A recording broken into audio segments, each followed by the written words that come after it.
अस्सलामुअलैकुम। आप देख रहे हैं अल्फा एकेडमी, और अगर आप इस सीरीज़ के साथ शुरू से चल रहे हैं तो आज हम ज़िंदगी के उस मोड़ पर पहुंच चुके हैं जहां चीज़ें वाकई इंटरेस्टिंग होना शुरू होती हैं। क्योंकि अब तक हमने देखा कि ज़िंदगी समंदर के अंदर कैसे शुरू हुई, कैसे सिंपल सेल्स ने मिलकर काम करना सीखा, फिर कैसे प्लांट्स और छोटी मखलूक पानी के करीब ज़मीन पर आने लगीं, और पिछले एपिसोड में हम एम्फीबियंस तक पहुंचे थे, यानी वो जानवर जो पानी और ज़मीन दोनों पर रह सकते थे।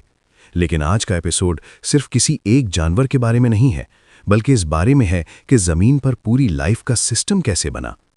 सोचिए, आज जो ज़मीन हमें जंगल, दरख्तों और जानवरों से भरी हुई लगती है, कभी बिल्कुल खाली थी।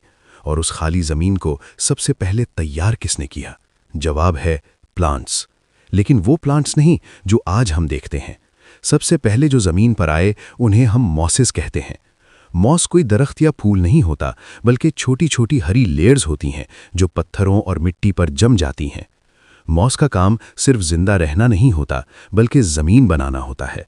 जब बारिश होती है तो मॉस पानी को अपने अंदर रोक लेती है, और जब धूप होती है तो उस पानी को धीरे धीरे छोड़ती है। इससे ज़मीन बिल्कुल सूखी नहीं होती और धीरे धीरे मिट्टी बनना शुरू होती है।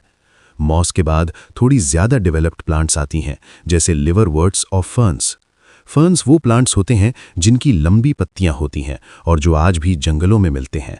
लेकिन उस वक्त फर्न्स ने पहली दफ़ा ज़मीन पर हरी चादर बिछाई, और जब प्लांट्स फैले तो हवा में ऑक्सीजन बढ़ी और ज़मीन पर रहना आसान होता गया।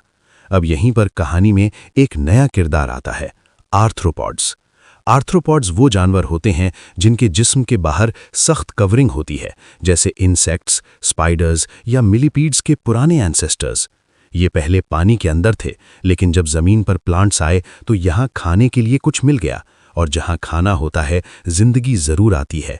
आर्थ्रोपॉड्स प्लांट्स को खाने लगे, कुछ मुर्दा प्लांट्स को और कुछ छोटी मखलूक को। लेकिन अगर सिर्फ खाने वाले होते और कोई रोकने वाला न होता तो प्लांट्स ख़त्म हो जाते। इसलिए नेचर ने बैलेंस बनाना शुरू किया, और यहीं से रेप्टाइल्स का दौर शुरू होता है। रेप्टाइल्स वो जानवर होते हैं जिनकी स्किन पर छिलके होते हैं, जैसे आज के लिजर्ड्स और स्नेक्स। ये छिलके पानी को जिस्म से बाहर नहीं निकलने देते, इसलिए रेप्टाइल्स को पानी के पास रहना ज़रूरी नहीं होता। और ये एक बहुत बड़ी बात थी, क्योंकि इससे ज़िंदगी पहली दफ़ा पूरी तरह ज़मीन पर आज़ाद हुई। रेप्टाइल्स के अंडे भी आम अंडों जैसे नहीं होते, बल्कि उन पर एक सख्त कवर होता है जो अंडे को बाहर के माहौल से महफूज रखता है। इसका मतलब ये हुआ कि अब बच्चे पैदा करने के लिए पानी की ज़रूरत नहीं रही। अर्ली रेप्टाइल्स ज़्यादातर छोटी मखलूक और इंसेक्ट्स खाते थे, कुछ प्लांट्स पर भी डिपेंड करते थे, और यहीं से फूड चेन का कॉन्सेप्ट बनता है। फूड चेन का मतलब होता है कि एनर्जी किस तरह एक जिंदा चीज़ से दूसरी तक जाती है। प्लांट्स एनर्जी बनाते हैं, इंसेक्ट्स प्लांट्स को खाते हैं, छोटे रेप्टाइल्स इंसेक्ट्स को खाते हैं, और बड़े रेप्टाइल्स छोटे रेप्टाइल्स को।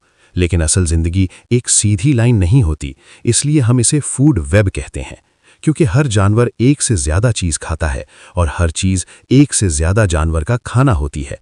इसी सिस्टम में प्रेडेटर और प्रे का कॉन्सेप्ट पैदा होता है। प्रेडेटर वो होता है जो शिकार करता है, प्रे वो होता है जो शिकार बनता है।